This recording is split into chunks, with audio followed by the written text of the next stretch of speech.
What's up guys, I'm Zane and today I'm going to show you how to save high resolution PNG or JPEG in Adobe Illustrator. Now first thing you should do is to simply open your project in Adobe Illustrator. So I'm going to open this one here for example. And now here as you can see I have my own logo. Actually it is not finished yet. Now what you should do is to simply click on File up right here on the left upper corner. Then you should go down till you find this option right here, Export. And when you hover on it, you will see these three options right here. Now click on Save for Web, or you can simply use the shortcut Alt Shift Control S. So I'm gonna click on it, and here it will show me this page right here. Now what you should do is very simple.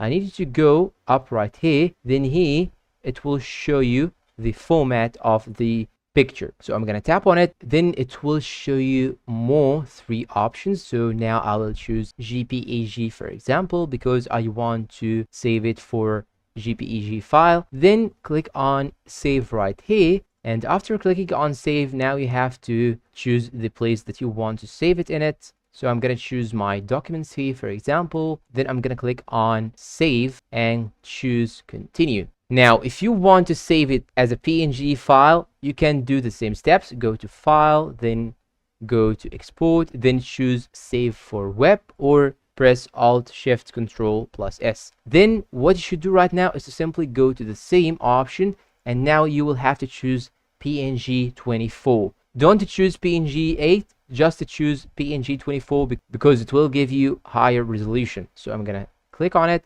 then click on Save.